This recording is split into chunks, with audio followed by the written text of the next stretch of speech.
yes. జనరల్గా మీకు త్వరగా కావాలి అంటే 24 అవర్స్ ఆ మిషన్ కానీ రన్ చేస్తే మీకు కల్చర్ తయారైపోతుంది.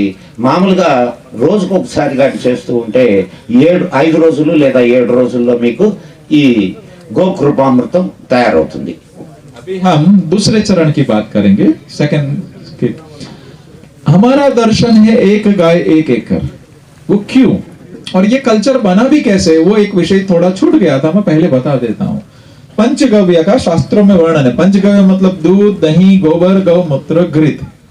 पांचों गव्य का अगर मिला के हम सेवन करते हैं तो पिछले जन्म का कर्म का भी क्षय होता है, पाप का शमन होता है, हमारे रोगों का भी शमन हो जाता है. वहां तक शास्त्रों में वर्णन है. तो वो जो अगर हमारे लिए है तो वनस्पति के लिए भी काम करेंगे. हम लोग पीते हैं तो हमने जैसे वनस्पति में डाला वनस्पति बदलने लगा. तो पंचगव्य किसी को, किसान को खेत में घी डालने को तो बोल नहीं सकते थे, तो वो टेक्नोलॉजी पे हम काम किए कि उसके अंदर 5 गव्य मिला के वो होता है क्या है कि भाई दही खाया तो लैक्टोबैसिलस है, हमारा पाचन ठीक हुआ, उनका जीवन अच्छे से पूर्ण हुआ.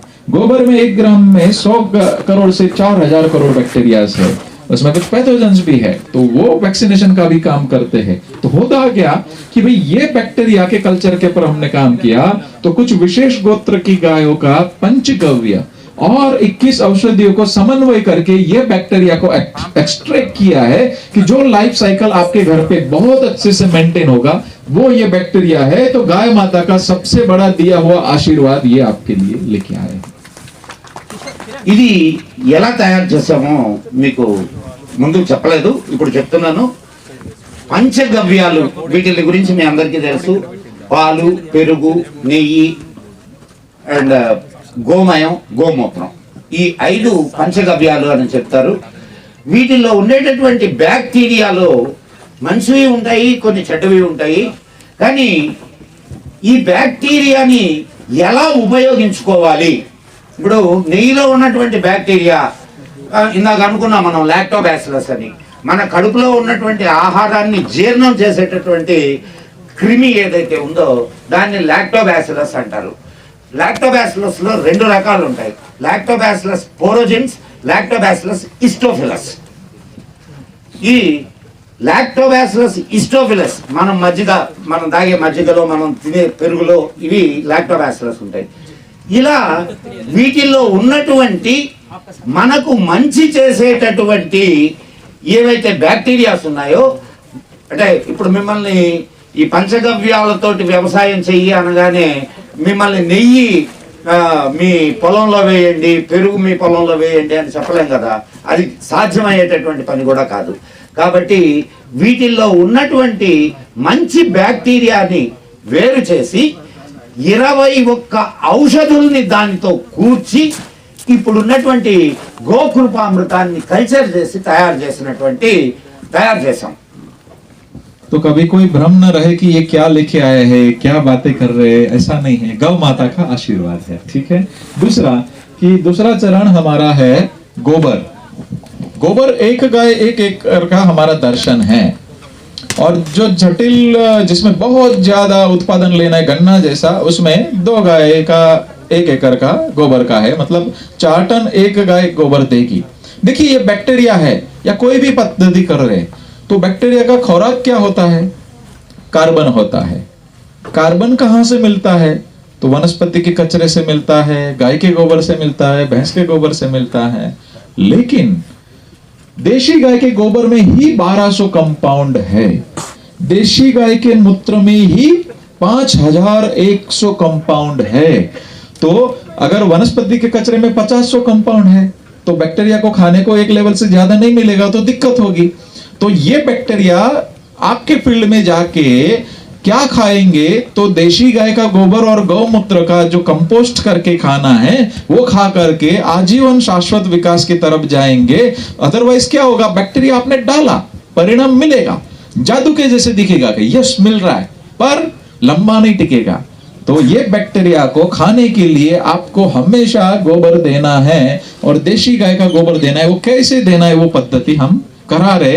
तो 1 एकड़ 1 गाय का हमारा दर्शन है. और चलो मैं पहले, हाँ, और जैसे आपने मूंगफली उगाई, अरहर दाल उगाई, कुछ भी उगाया, दाना बाहर बेचा, पत्ता तो निकलेगा ही। नॉन प्रोडक्टिव गाय है, नंदी है, तो 1 एकड़ में कम से कम 2-3 गाय का पत्ता निकलता है कि नहीं, निंदाई से लेके सभी, ठीक है। पत्ता गाय ने खाया, दाना बाहर बेचा, गोबर गौमूत्र निकला, वो एक बैक्टीरिया से कंपोस्ट करके खेत में डाला, खर्चा क्या रहा, कुछ नहीं।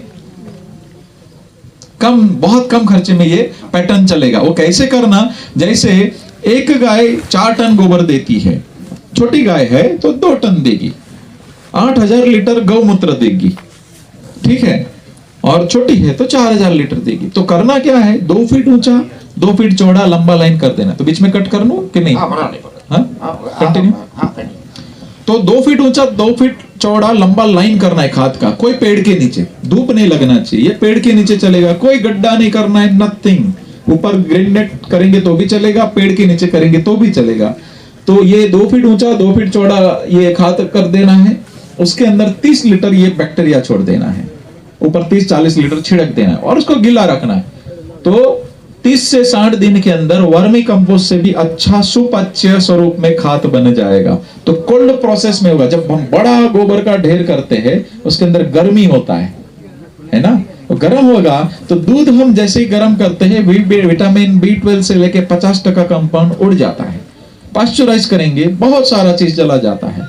तो हाइजीन के नाम पे हमने अच्छी क्वालिटी वाली चीज हमारी लाइफ से निकाल दी है, तो तंदुरुस्त गाय का कच्चा दूध ही पीना चाहिए। वैसे ही गोबर के अंदर विटामिन B12 से लेके 1200 कंपाउंड है, गौमूत्र के अंदर है, तो वो हीट जनरेट होगा तो बहुत बड़े प्रमाण में वो कार्बन लॉस होगा और कंपाउंड का लॉस होगा।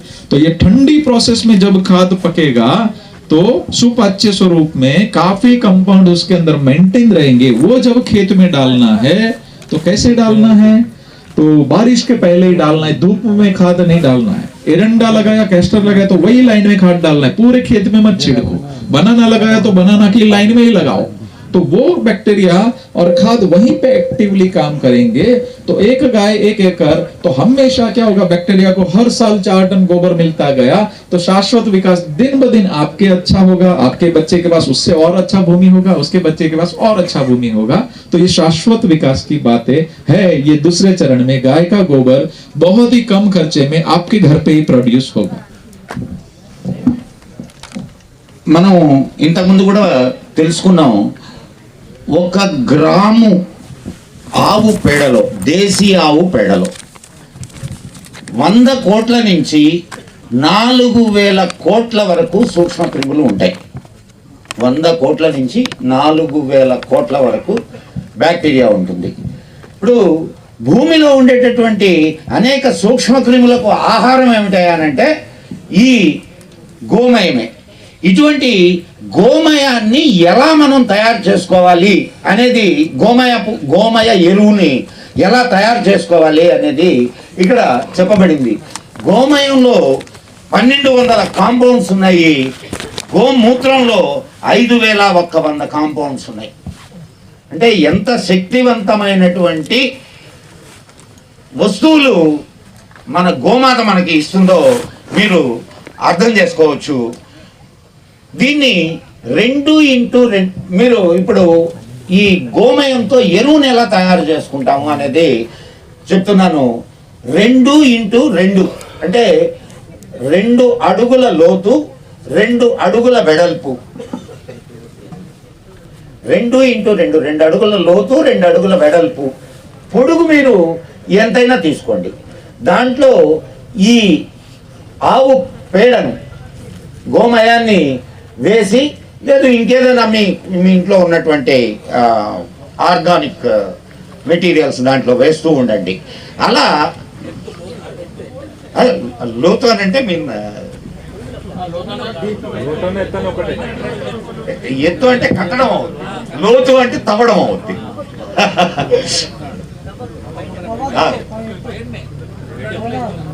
Okay right. 2 అడుగుల వెడల్పు, 2 అడుగుల ఎత్తు ఉన్నటువంటి కుప్ప వేసుకోండి. అది ఎప్పుడు కూడా మీరు దానిని నీడలోనే వేసుకోవాలి. ఏదైనా చెట్టు నీడలో ఈ ట్రెంచ్ని తయారు చేసుకోండి. దీంట్లో ఎప్పుడు కూడా ఆవు పేడ చాలా ఎక్కువ హీట్ని జనరేట్ చేస్తుంది. దానివల్ల లోపల ఉన్నటువంటి అనేక సూక్ష్మక్రిములు మనకు పనికి రాకుండా, అంటే పని చేయాల్సినంత చేయకుండా పోతాయి. కాబట్టి ఎప్పుడు కూల్ ప్రాసెస్లో, అంటే చల్లటి ప్రాసెస్లోనే ఈ విధానాన్ని మనం అనుసరించాలి. దీంట్లో మీరు ఒక 30 లీటర్ల గోకృపామృతాన్ని చల్లి మధ్యలో మీరు దానికి గుంటలు పెట్టండి. గుంటలు పెట్టడం వల్ల లోపల ఏరేషన్ ఉంటుంది, చల్లగా ఉంటుంది. గోమయం అద్భుతమైనటువంటి ఎరువుగా మీకు తయారవుతుంది. ఎప్పుడైనా సరే వర్షాలు పడ్డప్పుడు మాత్రమే మీరు ఎరువుల్ని వాడితే అత్యద్భుతమైనటువంటి ఫలితాల్ని ఇస్తుంది అని. सिर्फ देशी गाय के गोबर में ही इतने कंपाउंड है और सिर्फ देशी गाय के मूत्र में ही इतने कंपाउंड है, तो वो भैंस में भी नहीं है, वो HF और दूसरी नस्ल में भी नहीं है. हमारे पूर्वजों ने हजारों साल मेहनत करके जो हमें नस्ल दी है उसी के अंदर ये कंपाउंड्स है. इसीलिए खेत के लिए देशी गाय का ही गोबर चाहिए, उसी का ही मूत्र को हम डायरेक्ट स्प्रे ऊपर कभी नहीं करना है. नीचे ये कॉम्बिनेशन में जो दिया तो वो 100-500 रूप में 5100 कंपाउंड हो जाएंगे, वो इजीली हो जाएंगे. उसके अंदर जितने भी दुनिया ने एलोपैथी आज तक ये 400 कंपाउंड की दुनिया ने नाम दिए, बाकी नहीं देने पड़ेंगे. ये गौमूत्र है. दुनिया ने जितनी एलोपैथी निकाली आज तक, copper, manganese, sulphur, steroid, zinc, सब गौमूत्र के अंदर नेचुरल फॉर्म के अंदर है. गोल्ड के पार्टिकल्स भी है, सुवर्ण भस्म भी है, सिल्वर के पार्टिकल्स है. ये मैं हवा में बात नहीं कर रहा हूं, मैंने 450 गायों का सेपरेट एनालिसिस किया, सबके रिपोर्ट्स है मेरे पास. ये है देशी गौमूत्र हमारे.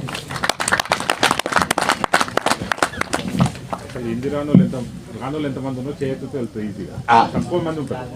ఓకే, మీకు హిందీ రాని వాళ్ళు ఎంతమంది ఉన్నారు, అర్థం కాని వాళ్ళు దయచేసి చేతులేదండి. Very good, thank you.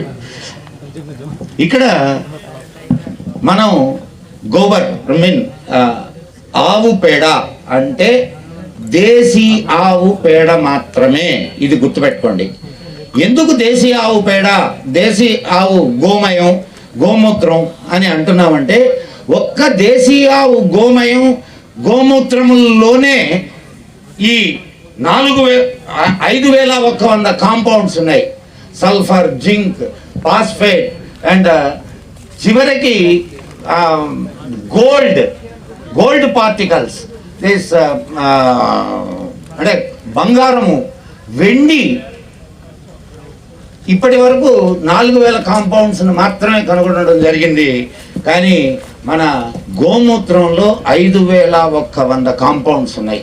కాబట్టి అది దేశీ ఆవు గోమూత్రంలో మాత్రమే ఇన్ని ఉన్నాయి. 400 గోవుల మీద పరిశోధన చేసి ఈ విషయాన్ని నిర్ధారించారు సుతారియా గారు. ये दूसरा चरण पूर्ण हुआ. सरल है, आपके घर में एक ही बार बनाना है, साल में एक ही बार डालना है ना, हर साल एक ही बार डालना है. ठीक है, अभी तीसरे चरण पे हम चलते हैं. అందరికీ ఈ రెండవ చరణం, సెకండ్ స్టెప్ అర్థమైందా? చాలా మంది అర్థమైన వాళ్ళు చేతులు ఎత్తండి. ఓ, అట్లయితే మేము రెండో చరణానికి ప్రయాణం మూడో చరణానికి ప్రయాణం కావచ్చు. इतने हमारे साथ किसके खड़े हुए? नहीं नहीं नहीं, मैं क्या पूछा, कितने लोगों को समझ में आया? धन्यवाद, मुझे भी समझ में आना चाहिए. धन्यवाद जी. कितने लोगों को समझ में आया पूछे तो बहुत बढ़िया, ये अच्छा लगा, ये जरूरी था.